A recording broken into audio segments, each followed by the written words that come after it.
শাকিল ব্যাপারী ওরফে জুনিয়র সাকিবের গোপনাঙ্গ কেটে নেওয়ার অভিযোগ উঠেছে তার স্ত্রীর বিরুদ্ধে।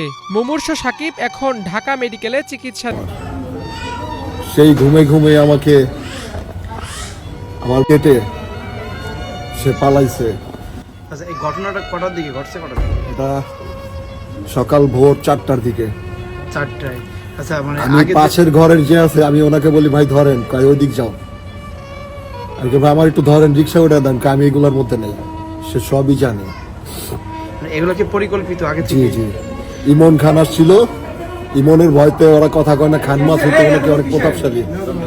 খান মাসুদের ভাতিজা ইমন খান, ও আইসা আর শাওন গাজী, এই তিনজনে মিললে আমাকে মেরে ফেলার প্ল্যানিং করছে ভাই। কে কে? ইমন আর হচ্ছে শাওন আর শিখা। আমি ভাই কোন রকম জানে বাইচা আসছি,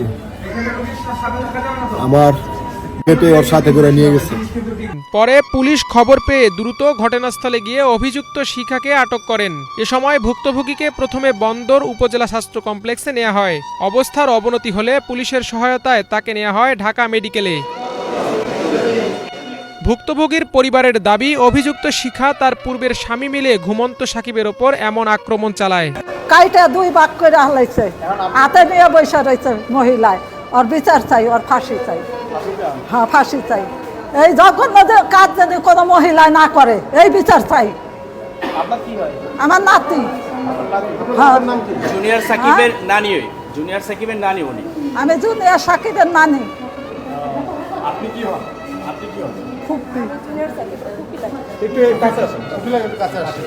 আপনি বিষয়টা একটু ক্লিয়ার করে বলেন তো, শুনে বলেন তো কি হয়েছে কথা? কি হয়েছে তা তো আমি সঠিক জানি না। শুধু আমার একটা ফোন আসছিল, আমার ভাইয়ের ছেলে মেজোটা ফোন করছে যে ফুফি আমার ভাইয়ের জুনিয়র সাকিব অনেক অসুস্থ, সে হসপিটালে ভর্তি আছে।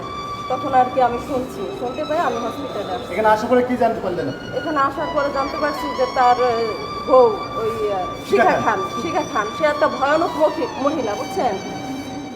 জানা গেছে 2 বছর পূর্বে মাদারীপুর জেলা সদরের নয়াকান্দি কাঠেরপুর এলাকার মিন্টু ব্যাপারীর ছেলে শাকিল ব্যাপারী ওরফে জুনিয়র সাকিবের সাথে বিয়ে হয় মুন্সিগঞ্জের সিরাজদি খান থানার সন্তোষপাড়া এলাকার জুম্মন খানের মেয়ে শিখা খান।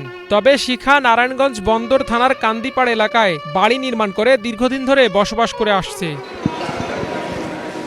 সাকিবের পরিবার বলছে, এর আগে আরও 2টি বিয়ে হয়েছিল শিখা খানের।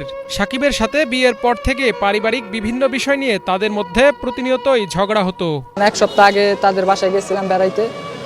ওই সময় গেছি, পরে অনেক হুমকি ধুমকি দিছে যে আমার সামনে ভাইয়ারে, যে সে মনে করেন মাইরা ফেলবে আর তারও বাঁচতে দিবে না, সেও বাঁচবো না, এইসব হুমকি টুমকি দিছে।